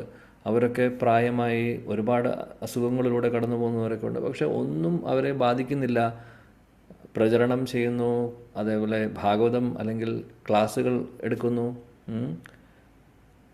അതെല്ലാം അവർ മനോഹരമായിട്ട് ചെയ്യുന്നുണ്ട്, കണ്ടിന്യൂ ചെയ്തുകൊണ്ടിരിക്കുകയാണ്. അവസാനത്തെ ശ്വാസം വരെ ഇത് ചെയ്തുകൊണ്ടിരിക്കും. അതാണ് അവരുടെ ഒരു ശക്തി. അവരുടെ ശക്തി അല്ലെങ്കിൽ ഉള്ളിൽ നിന്ന് ഭഗവാൻ കൊടുക്കുന്ന ശക്തിയാണത്. പുറമേ നോക്കുമ്പോൾ എത്രയോ വ്യക്തികൾ ഡെയിലി അല്ലെങ്കിൽ ഒന്നരാടം അല്ലെങ്കിൽ ഡെയിലി ഡയാലിസിസ് ചെയ്ത് മുന്നോട്ട് പോകുന്ന എത്രയോ പേരുണ്ട്. ഞാൻ പറയുന്നത് വരിഷ്ഠരായിട്ടുള്ള ഭക്തരുടെ കാര്യം പറയുന്നത്. എന്നാലും അതൊന്നും അവർക്ക് വിഷയമല്ല. സത്സംഗം മുടക്കില്ല, ക്ലാസ്സുകളുണ്ടെങ്കിൽ അതെടുക്കും, ഒരു വിഷയമല്ല. അവരുടെ എനർജിയും നോക്കി കണ്ടു കഴിഞ്ഞാൽ നമുക്ക് അത്ഭുതമാവും. അവർക്കാണോ ഈ ഡയാലിസിസ് ഒക്കെ ചെയ്യുന്നത് ഇവർക്ക് തന്നെയാണോ എന്ന് തോന്നിപ്പോവും. അത്രമാത്രം ഭഗവാൻ കൊടുക്കുന്ന ശക്തിയാണ്. കാര്യം ആ തപോബലമാണ് അവരുടെ തപസ്യ, അവരുടെ ആ സാധന. അല്ലെങ്കിൽ ഓഫ്കോഴ്സ് അവർ ഈ ലോകത്തിലെ ആളുകളല്ല, എന്നാലും ഈ ഒരു ശരീരത്തിലിരിക്കുമ്പോൾ അതിൻ്റെ ബുദ്ധിമുട്ടുകൾ അനുഭവിക്കേണ്ടി വരും അവർക്ക്. പക്ഷെ അതിനപ്പുറത്താണ് അവരുടെ ശരീരബോധത്തിലല്ലാത്തത് കൊണ്ട് ഇതൊന്നും ബാധിക്കുന്നില്ല. അത്ഭുതമായിട്ട് നമുക്ക് തോന്നും. എന്നാണാവോ അറ്റ്ലീസ്റ്റ് ആ ഒരു സ്റ്റേജിലേക്ക് എത്തിയില്ലെങ്കിലും ഒരു ചെറിയൊരു ഇമ്പ്രൂവ്മെൻറ്റ് നമുക്ക് എല്ലാവർക്കും ഉണ്ടാവുക. അതുതന്നെ വലിയൊരു കാര്യമാണ്. എന്നാൽ സാധിക്കാത്ത കാര്യമല്ല. അതുകൊണ്ടാണ് പ്രഭുപാദ് നിരന്തരമായിട്ട് ഓരോ ഭാവാർത്ഥങ്ങളിലും വീണ്ടും വീണ്ടും എടുത്തു പറയുന്നത് എന്താണ് ചെയ്യേണ്ടത്. നോക്കൂ, എല്ലാ ഭാവാർത്ഥത്തിലും പറയുന്നത് നമ്മളെ എങ്ങനെ ശുദ്ധഭക്തരാക്കാം എന്നാണ് പ്രഭുപാദ് പറയുന്നത്. അതിനപ്പുറത്ത് ഒന്നുമില്ല പ്രഭുപാദന്. ശുദ്ധഭക്തിയുടെ അപ്പുറത്ത് ഒന്നുമില്ല. പ്രഭുപാദിൻ്റെ ആഗ്രഹം അത് മാത്രമേ ഉള്ളൂ. അതുകൊണ്ട് ഏത് ശ്ലോകം, ഏത് ഭാവാർത്ഥം എടുത്തു നോക്കിക്കോളൂ, അവിടെ ശുദ്ധഭക്തിയിലേക്ക് എത്തുവാനുള്ള വഴി അല്ലെങ്കിൽ ശുദ്ധഭക്തരുടെ ആ ഒരു ക്വാളിറ്റീസ് അദ്ദേഹം പറയും. അല്ലെങ്കിൽ അങ്ങനെ ആവാൻ വേണ്ടിയിട്ടുള്ള മാർഗങ്ങൾ പറയും. പല രീതിയിലൂടെ നമ്മളെ ഓർമ്മിപ്പിക്കുകയാണ് എന്താണ് ചെയ്യേണ്ടത്. അല്ലെങ്കിൽ ഇങ്ങനെ ഇരുന്നാൽ പോരാ, ഇങ്ങനെയാണ് നമ്മൾ കുറച്ചുകൂടെ മുന്നോട്ട് വരാനുണ്ട്, ഇതൊക്കെയാണ് ചെയ്യേണ്ടത് എന്ന് പല രീതികളിലൂടെ വീണ്ടും വീണ്ടും ഓർമ്മിപ്പിച്ചു കൊണ്ടിരിക്കുകയാണ്. ഇവിടെ അർജുനൻ്റെ ഉദാഹരണത്തിലൂടെ നമ്മളെ ഓർമ്മിപ്പിക്കുന്നു. അർജുനൻ കുരുക്ഷേത്ര യുദ്ധഭൂമിയിൽ യുദ്ധക്കളത്തിൽ വെച്ച് ഭഗവാന്റെ നിർദ്ദേശങ്ങൾ കിട്ടി. ഭഗവാന്റെ നിർദ്ദേശങ്ങളെ പൂർണ്ണമായിട്ടും അദ്ദേഹം ശരണം പ്രാപിച്ചു. അങ്ങനെ അന്ന് അദ്ദേഹത്തിന് ആർജിച്ചിട്ടുള്ള ആ ഒരു വിജ്ഞാനം ഇന്ന് ഈ ഒരു സാഹചര്യത്തിൽ ഭഗവാൻ വിട്ടുപോയ സമയത്ത് അദ്ദേഹം ഓർത്ത് ആ ഇൻസ്ട്രക്ഷൻസ്, ആ ഭഗവാൻ കൊടുത്തിട്ടുള്ള നിർദ്ദേശങ്ങളും ഭഗവാനും തമ്മിൽ വ്യത്യാസമായിട്ട് അദ്ദേഹം കാണുന്നില്ല. ഭഗവാന്റെ നിർദ്ദേശങ്ങൾ ഭഗവാൻ തന്നെയാണ് എന്ന്. അതാണ് എപ്പോഴും ഗുരുവിൻ്റെ ഇൻസ്ട്രക്ഷൻസ്, ഗുരുവിൻ്റെ നിർദ്ദേശങ്ങളും തമ്മിൽ വ്യത്യാസമില്ല എന്ന് പറയും. അതേപോലെ ഭഗവാനും ഭഗവാന്റെ നാമവും ഭഗവാന്റെ നിർദ്ദേശങ്ങളും അല്ലെങ്കിൽ ശാസ്ത്രങ്ങളും അല്ലെങ്കിൽ ഇതെല്ലാം ഭഗവാനുമായിട്ട് കണക്റ്റഡ് ആയിട്ടുള്ളതെല്ലാം പരമസത്യമായതുകൊണ്ട് അത് ഭഗവാൻ തന്നെയാണ്. നാമം ജപിക്കുമ്പോൾ ഭഗവാൻ നാവിൽ വരുന്നു എന്ന് പറയുന്ന പോലെ ദർശനം കിട്ടുന്നതിന് തുല്യം തന്നെയാണ്. അർജുനൻ അത് മനസ്സിലാക്കുന്നു. നമുക്കാണെങ്കിൽ നമ്മളാണെങ്കിൽ ആ ഒരു ലെവലിലേക്ക് വരാത്തത് കൊണ്ട് നമ്മളിതെല്ലാം ഒരു ഡ്യൂട്ടി എന്നുള്ള രീതിയിൽ ചെയ്തു പോവുകയാണ്. നമുക്ക് ആ ഒരു ഫീലിങ്സ് ഇല്ല. നാമം ജപിക്കുമ്പോൾ ശരിക്കും ഭഗവാൻ നമ്മുടെ നാവിലുണ്ട് എന്നുള്ളത് എത്ര പേർക്ക് നമുക്ക് തോന്നുന്നുണ്ട്? എന്തായാലും എനിക്ക് തോന്നുന്നില്ല, എനിക്ക് പറയാൻ പറ്റും. അപ്പോൾ പക്ഷേ അങ്ങനെയാണ്. നാമചിന്താമണി കൃഷ്ണ ചൈതന്യ രസവിഗ്രഹ പൂർണ്ണശുദ്ധോ നിത്യമുക്തോ അഭിന്നത്വം നാമനാമിനോ. ഭഗവാനും നാമവും തമ്മിൽ വ്യത്യാസമില്ല, അഭിന്നമാണെന്ന് പറയുന്നു. അപ്പോൾ ആ ഒരു റിയലൈസേഷൻ നമുക്ക് വരേണ്ടതാണ്, തിരിച്ചറിവ് വരേണ്ടതാണ്. ശരിക്കും വരാത്തതിൻ്റെ കാരണം ഇനിയും നമ്മുടെ ശുദ്ധീകരണം ആവശ്യമുണ്ട്. ഒരുപാട് കാര്യം ജന്മജന്മാന്തരങ്ങളുടെ അഴുക്ക് കൊണ്ട് നടക്കുവാണ് അല്ലേ? അതിനെ ക്ലീൻ ചെയ്ത് കൊണ്ടുവരണം. ഇവിടെ ഭാവർത്തിൽ പ്രഭുപാദ് പറയുന്ന പോലെ ചേതോ ദർപ്പണ മാർജനം അത് നടക്കണമെങ്കിൽ ശ്രവണം കീർത്തനം, ശ്രവണം കീർത്തനം, ശ്രവണം കീർത്തനം, ഇത് കണ്ടിന്യൂസ്ലി ഇങ്ങനെ പോയിക്കൊണ്ടിരിക്കണം. വേറെ ഒന്നുമില്ലാതെ ഒരുപാട് ജന്മജന്മാന്തരങ്ങൾ എടുത്തിട്ടാണ് നമ്മൾ ഇത്രയും അനർത്ഥങ്ങൾ നമ്മൾ ഡെപ്പോസിറ്റ് ചെയ്തിട്ടുള്ളത് നമ്മുടെ ഉള്ളിൽ. ചിന്തിച്ചു നോക്കൂ, എത്രയോ ജന്മജന്മാന്തരങ്ങൾ നമ്മൾ എടുത്തിട്ടുണ്ട്. അതിൽ ആ ജന്മങ്ങളിലൂടെ കടന്നു പോയി ശരീരം മാറി പല ശരീരങ്ങളിലേക്ക് സഞ്ചരിച്ചു. അതിനുശേഷം ഈവൺ ഈ ബ്രഹ്മാണ്ടത്തിൽ നിന്ന്, ഈ യൂണിവേഴ്സ് അല്ല വേറെ ബ്രഹ്മാണ്ടത്തിലുണ്ടായിരുന്നിട്ടുണ്ടാവും. അങ്ങനെ പലയിടത്തും കറങ്ങി നടന്നുകൊണ്ടിരിക്കുന്ന ആൾക്കാരാണ് നമ്മൾ. ഒരുപാടുണ്ട് നമ്മുടെ ലഗേജ്, ആവശ്യമില്ലാത്തത്, അനർത്ഥങ്ങളുടെ ലഗേജ്. അപ്പോൾ അതിനെയൊക്കെ കഴുകിക്കളയാൻ നമ്മൾ വിചാരിക്കുന്ന പോലെ സാധിക്കും, നാമത്തിലൂടെ സാധിക്കും. അത് ഒരുപക്ഷെ സമയമെടുക്കുന്നതിൻ്റെ കാരണം എന്താണെന്ന് വെച്ചാൽ, ഒന്ന് അതിൻ്റെ ക്വാണ്ടിറ്റി കൂടുതലായിരിക്കും, രണ്ട് ക്വാണ്ടിറ്റി ഒരു വിഷയമല്ല നാമത്തെ സംബന്ധിച്ച്. ശുദ്ധനാമം ആണെങ്കിൽ എത്ര വലിയ ക്വാണ്ടിറ്റി ആണെങ്കിലും എത്ര ജന്മങ്ങളിലാണെങ്കിലും ഒറ്റയടിക്ക് പോകാനുള്ള ശക്തിയുണ്ട്. പ്രോബ്ലം എന്താണെന്ന് വെച്ചാൽ നമ്മൾ ചെയ്യുന്നത് ശുദ്ധമല്ല, ശുദ്ധനാമമല്ല. നമ്മൾ ഈവൻ ചെയ്യുന്ന എന്ത് സേവനമാണെങ്കിലും അതിൽ പല അജണ്ടകളും പുറകിലുണ്ട്. നാമം ചൊല്ലുമ്പോൾ കോൺസെൻട്രേഷൻ ഇല്ല, വേറെ കാര്യങ്ങൾ ചിന്തിക്കുന്നു, ശ്രദ്ധ കുറവാണ്, അതിൽ ഫോക്കസ് കുറവാണ്. ഇനി മറ്റുള്ള സേവനങ്ങൾ ചെയ്യുമ്പോഴും ആ പ്രോപ്പറായിട്ടുള്ള ബോധത്തിലല്ല നമ്മൾ ചെയ്യുന്നത്. അതിൽ ചിലപ്പോൾ ഒരുപക്ഷെ നമ്മൾ എന്തെങ്കിലും സർവീസസ് മറ്റുള്ളവർ കാണുന്നൊരു സർവീസാണെങ്കിൽ അപ്പോൾ അവരുടെ ശ്രദ്ധ പിടിച്ചു പറ്റാൻ വേണ്ടിയിട്ട് നമ്മളൊന്ന് നന്നായി ചെയ്യുന്നു, അല്ലെങ്കിൽ അപ്രീസിയേഷൻ കിട്ടാൻ വേണ്ടി ആരെങ്കിലും നമ്മളെ നന്നായി എന്ന് പറയണം, അത് ആ ഒരു എല്ലാവരുടെയും റെസ്പെക്റ്റ് കിട്ടാൻ, അല്ലെങ്കിൽ എല്ലാവരുടെയും ശ്രദ്ധ പിടിച്ചു പറ്റാൻ, അങ്ങനെയുള്ളൊരു ഭാവത്തോടു കൂടി ചെയ്ത് കഴിഞ്ഞാൽ നമ്മൾ എന്ത് മാറുമെന്നാണ് പറയുന്നത്. അങ്ങനെ നമ്മൾ ചെയ്യുന്ന കുറേ കാര്യങ്ങൾ ചെയ്യുന്നുണ്ടാവും, പക്ഷേ അതിൻ്റെ ശരിയായിട്ടുള്ള റിസൾട്ട് വരാത്തതിൻ്റെ കാര്യം എന്താണെന്ന് വെച്ചാൽ അതിൽ ഒരുപാട് അനർത്ഥങ്ങളും കൂടെ മിക്സാണ്. എങ്ങനെയാണോ ശരിക്കും ചെയ്യേണ്ടത് അങ്ങനെയല്ല ചെയ്യേണ്ടത്. ഇപ്പോൾ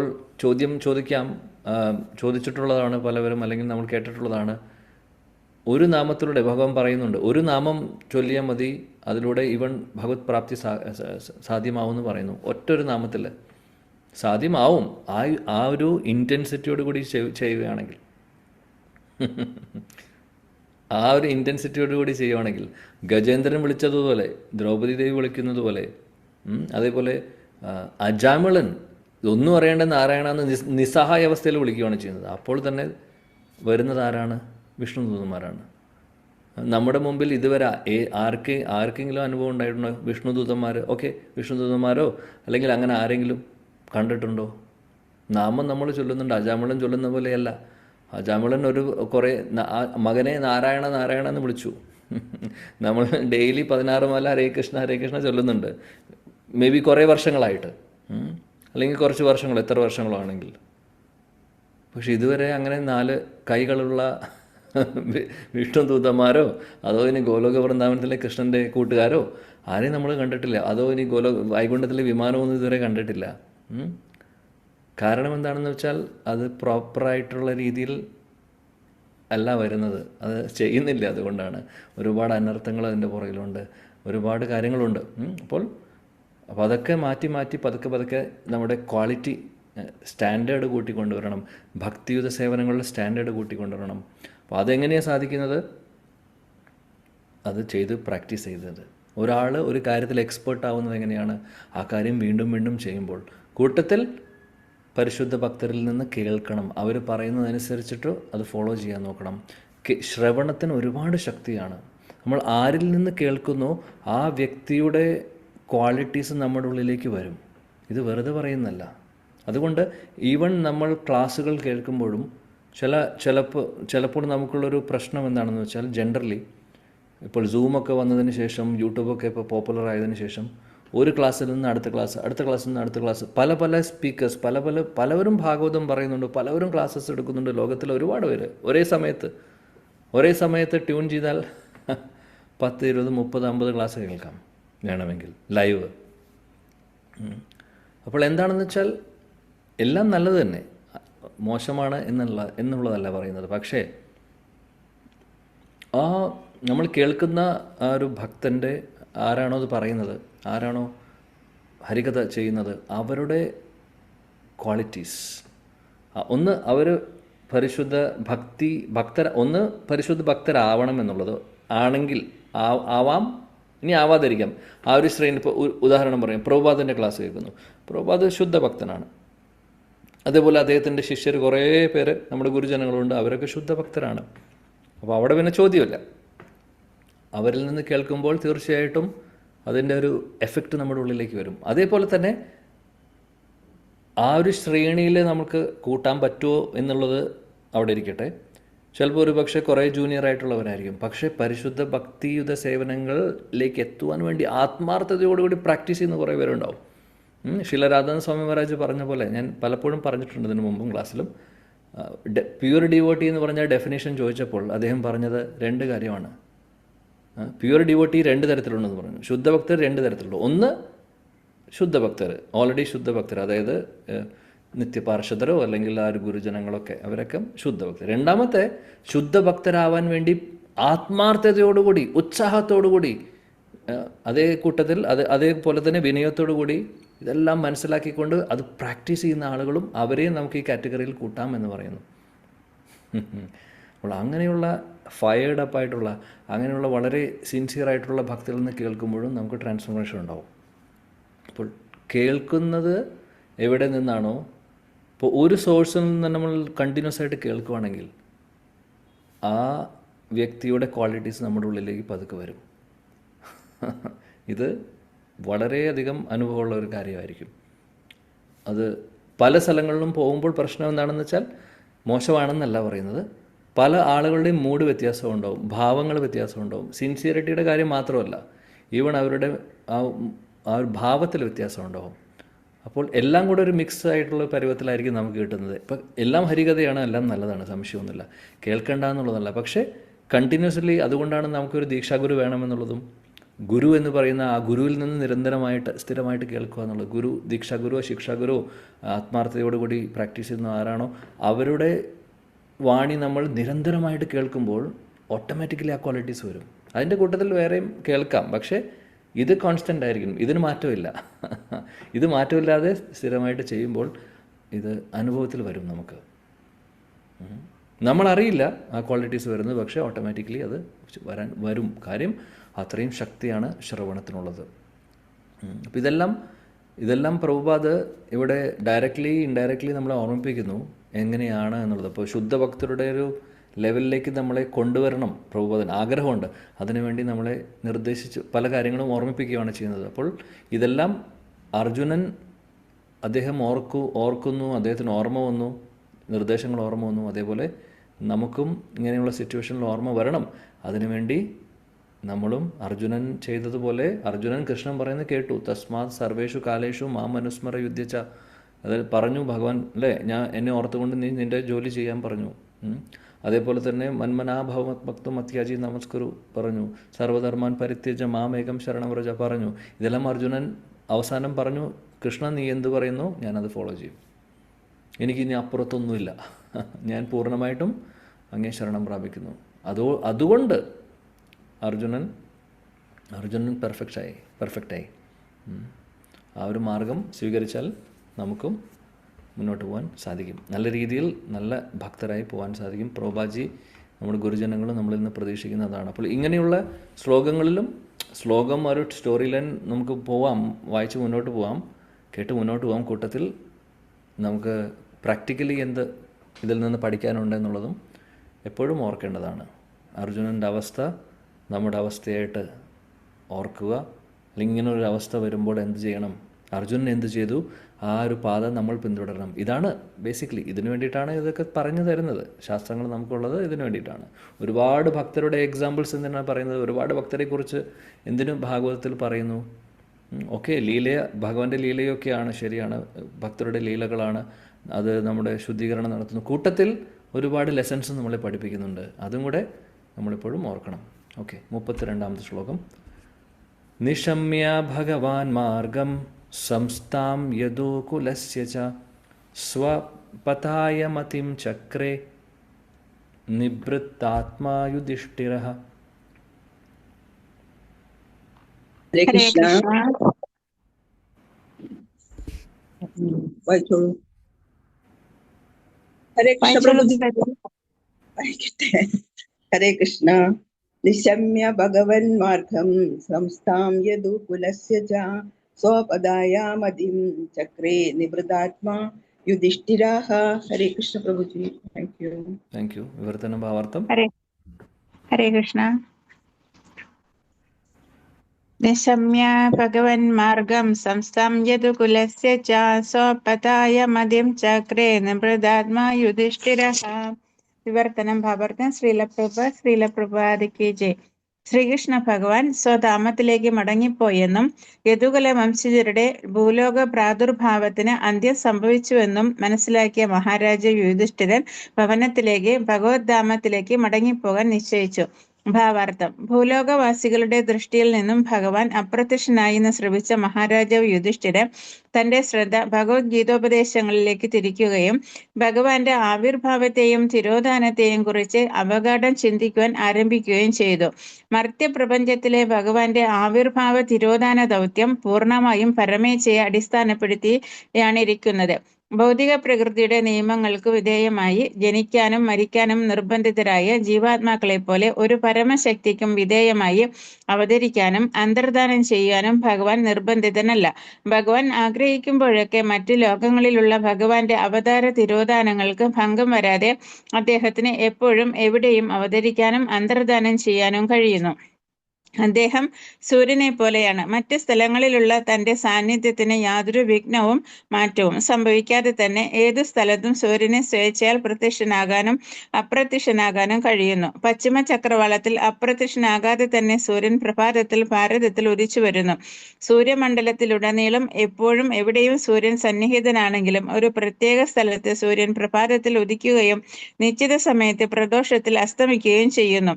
സൂര്യന്റെ സമയപരിധി പോലും അതിൻ്റെതല്ലാതായിരിക്കെ സൂര്യന്റെ സ്രഷ്ടാവും നേതാവുമായ പരമപുരുഷനായ ഭഗവാനെ കുറിച്ച് എന്തു പറയാനാണ്? ആകയാൽ ഭഗവത്ഗീതയിൽ ഇപ്രകാരം പറഞ്ഞിരിക്കുന്നു: ഭഗവാന്റെ അചിന്ത്യമായ ശക്തിയാൽ ഭഗവാന്റെ അതീന്ദ്രിയ ആവിർഭാവത്തെയും അന്തർധാനത്തെയും കുറിച്ച് യഥാർത്ഥമായി ഗ്രഹിക്കുന്ന ഏതൊരുവനും വൈകുണ്ഠ ലോകങ്ങൾ സ്ഥിതി ചെയ്യുന്ന നിത്യലോകത്തിൽ നിവിഷ്ടനായി തീരുകയും ജനിമൃതി നിയമങ്ങളിൽ നിന്ന് മുക്തനായി തീരുകയും ചെയ്യുന്നു.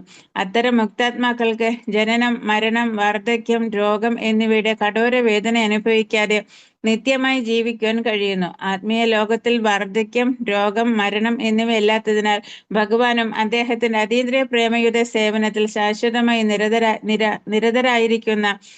നിരതരായിരിക്കുന്നവരും നിത്യയൗവനമുള്ളവരാകുന്നു. ജനനമില്ലാത്തതിനാൽ അവിടെ മരണവുമില്ല. ആകയാൽ ഭഗവാന്റെ ആവിർഭാവത്തെയും അന്തർധാനത്തെയും കുറിച്ച് പരമാർത്ഥമായും മനസ്സിലാക്കുക വഴി മാത്രം ഒരുവനെ നിത്യജീവിതത്തിന്റെ പരിപൂർണതാവസ്ഥ പ്രാപ്തമാക്കാൻ കഴിയുന്നു എന്ന് ഉപശമിപ്പിച്ചിരിക്കുന്നു. ആയതിനാൽ മഹാരാജാവ് യുധിഷ്ഠിരനും ഭഗവത് സന്നിധിയിലേക്ക് മടങ്ങി ചെല്ലുന്നതിനെ കുറിച്ച് പരിചിന്തിക്കുവാൻ ആരംഭിച്ചു. ഭഗവാൻ ഈ ഭൂമിയിലോ അല്ലെങ്കിൽ മറ്റേതെങ്കിലും മർത്യലോകത്തോ അവതരിക്കുന്നത് അദ്ദേഹത്തിനോടൊപ്പം വസിക്കുന്ന നിത്യസേവകർ സമേതമാകുന്നു. ഭഗവത് ലീലകളുമായി ബന്ധപ്പെട്ട പ്രവൃത്തികളിൽ ഏർപ്പെട്ട യദുവംശജർ അദ്ദേഹത്തിന്റെ ശാശ്വത സേവകരല്ലാതെ മറ്റാരുമല്ല.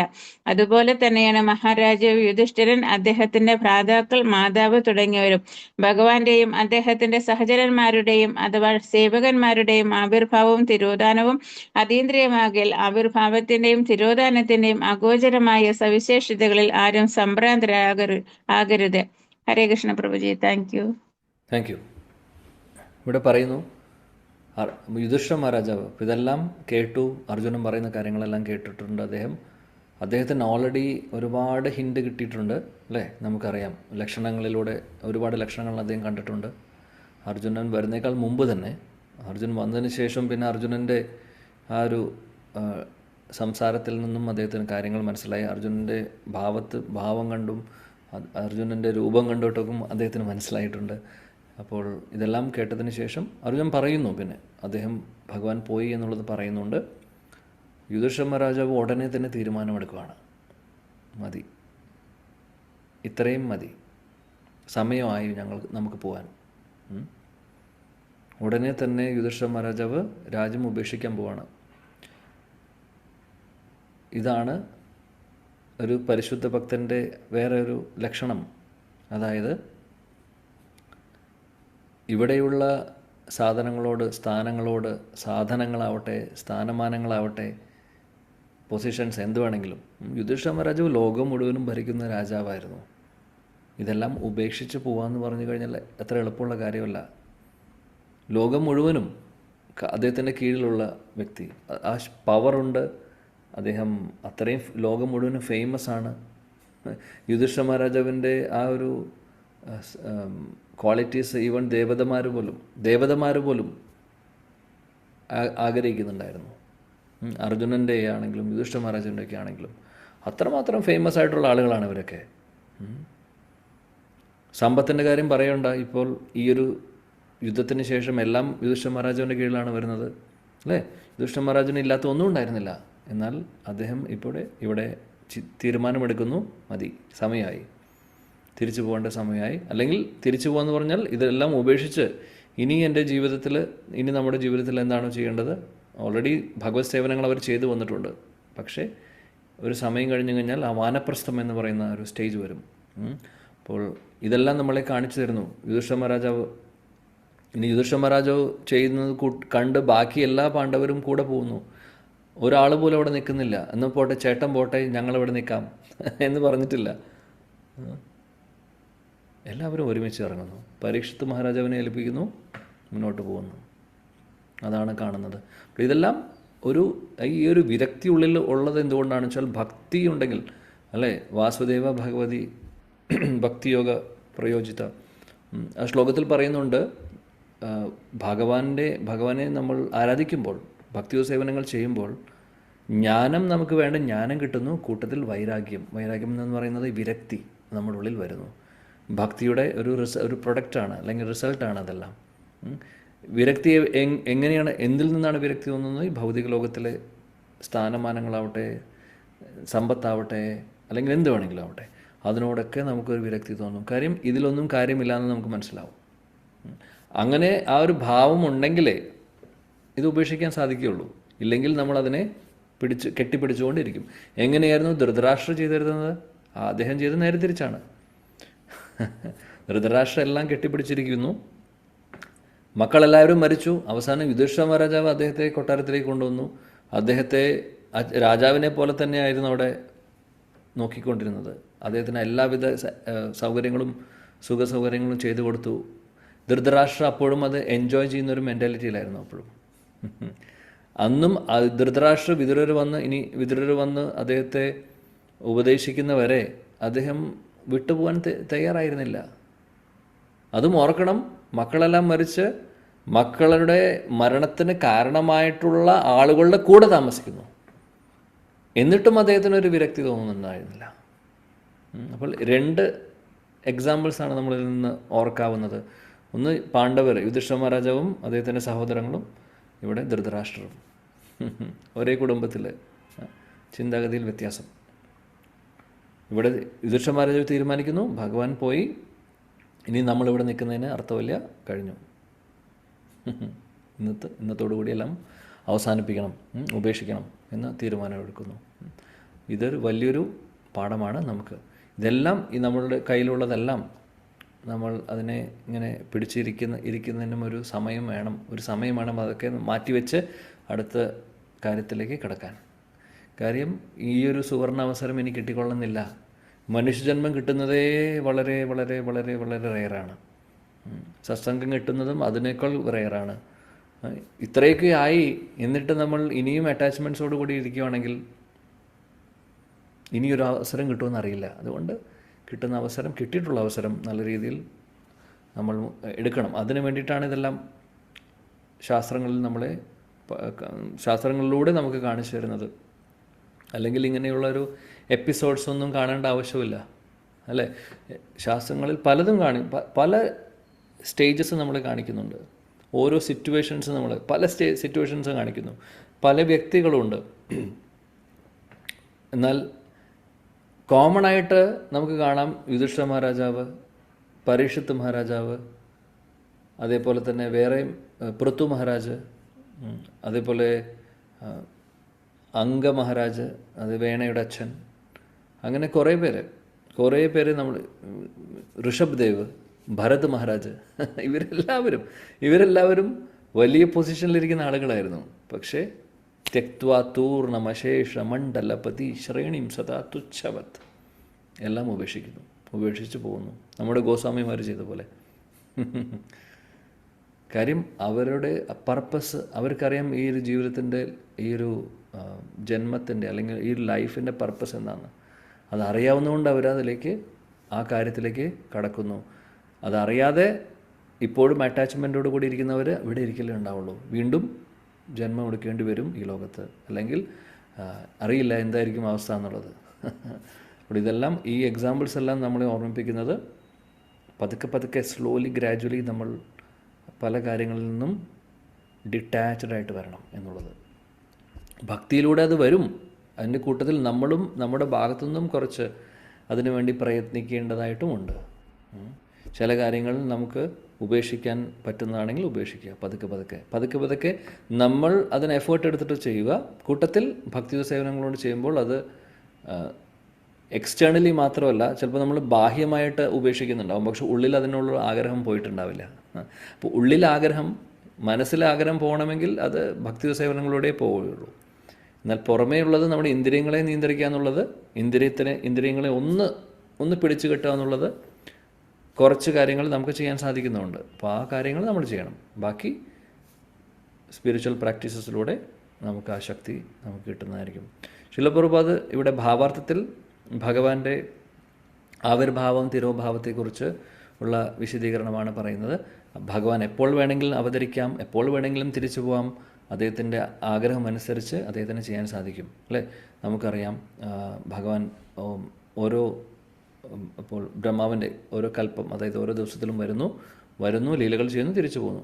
പിന്നെ വേറെ കൽപ്പത്തിൽ അല്ലെങ്കിൽ അതേ കൽപ്പത്തിൽ തന്നെ വേറെ അവതാരങ്ങളുമായിട്ടും ഭഗവാൻ വരുന്നുണ്ട്. കൃഷ്ണൻ പല രൂപത്തിൽ പല ഭാവത്തിൽ അവതരിക്കുന്നു, തിരിച്ചു പോകുന്നു, ലീലകൾ നടന്നുകൊണ്ടിരിക്കുന്നു. ശില പ്രഭുപാദ് ഇവിടെ പറയുന്ന ഉദാഹരണം സൂര്യൻ്റേതാണ്. സൂര്യൻ ഉദിക്കുന്നു, സൂര്യൻ്റെ ഒരു സമയമുണ്ട്, അതാവുമ്പോൾ ഉദിക്കുന്നു. നമ്മളാരും പറഞ്ഞു കഴിഞ്ഞാൽ ഇപ്പോൾ സൂര്യൻ ഉദിക്കണമെന്ന് പറഞ്ഞാൽ സൂര്യൻ ഉദിക്കുമോ? ഇല്ല. അതിന് സമയമായി കഴിഞ്ഞാൽ സൂര്യൻ താനേ ഉദിക്കും. സൂര്യൻ്റെ ഡിസിഷനാണ്. ഓഫ് കോഴ്സ് അതിൻ്റെ പുറകിൽ ഭഗവാനുണ്ട്, അത് വേറെ കാര്യം. എന്നാലും ഈ ഒരു എക്സാമ്പിളായിട്ട് പറയുമ്പോൾ അതേപോലെയാണ് ഭഗവാൻ. എപ്പോൾ വരണം, എപ്പോൾ പോകണം എന്നുള്ള തീരുമാനം അദ്ദേഹത്തിൻ്റെ കയ്യിലാണുള്ളത്. അതാണ് ശില പ്രഭുപാദ് പറയുന്നത്. കാര്യം അദ്ദേഹം ഈ ലോകത്തിൻ്റെ റൂളുകൾ അല്ലെങ്കിൽ ഇവിടെ ഈ പ്രകൃതിയുടെ നിയമങ്ങളിൽ പെടുന്ന ഒരു വ്യക്തിയല്ല, അതിനതീതമാണ് കാര്യം. ഇതെല്ലാം സൃഷ്ടിച്ചിട്ടുള്ളത് അദ്ദേഹമാണ്. എന്നാൽ സൃഷ്ടി ചെയ്തിട്ടുള്ള അദ്ദേഹമാണെങ്കിലും ഈ ഇവിടെയുള്ള നിയമങ്ങൾക്ക്, ത്രിഗുണങ്ങൾക്കും നിയമങ്ങൾക്കും അദ്ദേഹം പുറത്താണ്. കാര്യം അത് ഇപ്പോൾ പ്രഭുപാദ് വേറൊരു ഉദാഹരണം പറയാറുണ്ട് ഭാവാർത്ഥത്തിൽ. ഒരു രാജാവിന് അല്ലെങ്കിൽ ഇപ്പോൾ വേറൊരു എക്സാമ്പിൾ നമ്മൾ സിമ്പിളായിട്ട് പറയുകയാണെങ്കിൽ, ഇപ്പോൾ സിഗ്നലിൽ കൂടെ നമ്മുടെ ട്രാഫിക് സിഗ്നലിൽ ചില സമയത്ത് റെഡ് ആയിരിക്കുമ്പോഴും ആംബുലൻസിന് പോകാൻ, പോലീസ് വാഹനങ്ങൾക്കൊക്കെ പോകാനുള്ള അധികാരമുണ്ട്. കാര്യം അവർക്ക് നിയമം ലംഘിക്കുന്നതല്ല. അങ്ങനെ എമർജൻസി വരുമ്പോൾ അവർക്കത് ആ റൂള് ഫോളോ ചെയ്യേണ്ട ആവശ്യമില്ല. കാര്യം എന്താണെന്ന് വെച്ചാൽ നിയമങ്ങൾ ഉണ്ടാക്കിയിട്ടുള്ളത് അവരാണ്. അതുകൊണ്ട് അതേപോലെ ഒരു എക്സാമ്പിൾ പറഞ്ഞു എന്ന് മാത്രം. അതേപോലെ രാജാവിൻ്റെ കാര്യത്തിലും പ്രഭു അത് പറയാറുണ്ട്, രാജാവിനെ എപ്പോൾ വേണമെങ്കിലും ജയിലിലേക്ക് പോവാം. ജയിലിലേക്ക് പോകുന്നു, അതിൻ്റെ അർത്ഥം രാജാവ് ജയിൽ പുള്ളിയാണെന്നുള്ളതല്ല. അല്ലേ? രാജാവിനെ അവിടെയുള്ള നിയമങ്ങൾ അല്ലെങ്കിൽ ആ കാര്യങ്ങൾ ബാധിക്കുന്നില്ല. രാജാവ് ആണ് നിയമം സെറ്റ് ചെയ്തിട്ടുള്ളത്. അപ്പോൾ അദ്ദേഹത്തെ അത് ബാധിക്കുന്നില്ല. എന്നാൽ അദ്ദേഹത്തിന് ഫ്രീഡം ഉണ്ട്, എന്ത് വേണമെങ്കിലും ചെയ്യാനുള്ള ഫ്രീഡം ഉണ്ട്. അതാണ് പറയുന്നത്. അതേപോലെ ഭഗവാൻ എപ്പോൾ വരാം, എപ്പോൾ വേണമെങ്കിലും അവതരിക്കാം, എപ്പോൾ വേണമെങ്കിലും അദ്ദേഹം തിരിച്ചു പോവാം. ഇതെല്ലാം ഭഗവാന്റെ ശക്തി ഉപയോഗിച്ച് അദ്ദേഹം ചെയ്യുന്നതാണ് എന്ന് പ്രഭുപാദ് ഇവിടെ പറയുന്നു. പിന്നെ ഭഗവത്ഗീതയിലും ശാസ്ത്രങ്ങളിലും ഇത് എടുത്തു പറയുന്നുണ്ട്. ഭഗവാന്റെ അവതാരമാവട്ടെ, ഭഗവാന്റെ തിരോധാനമാവട്ടെ, ഭഗവാന്റെ ലീലകളാവട്ടെ, ഇതെല്ലാം ജന്മകർമ്മചമേ ദിവ്യം ഏവം യോ വേതി തത്വതഃ ത്യക്ത്വാദേഹം പുനർജന്മനൈതി. സോ ഇത് മനസ്സിലാക്കുന്ന ഒരു വ്യക്തി ഭഗവാന്റെ ലീലകൾ, ഭഗവാന്റെ കർമ്മങ്ങൾ, അവതാരത്തെക്കുറിച്ച് എല്ലാം, അദ്ദേഹം അവതരിച്ചതിന് ശേഷം കർമ്മം എന്ന് ഉദ്ദേശിക്കുന്നത് അവതരിച്ചതിന് ശേഷം അദ്ദേഹം ചെയ്യുന്ന ലീലകൾ, ഇതെല്ലാം തത്വത്തിൽ മനസ്സിലാക്കുന്ന ആളുകൾക്ക് പുനർജന്മമില്ല ഈ ഭൗതിക ലോകത്തിലെന്ന് ഭഗവത്ഗീത പറയുന്നുണ്ട്. അപ്പോൾ ഈ കാര്യങ്ങളെല്ലാം പ്രഭുപാദ് ഇവിടെ നമ്മളെ ഓർമ്മിപ്പിക്കുന്നു ഒരു പ്രാവശ്യം കൂടെ.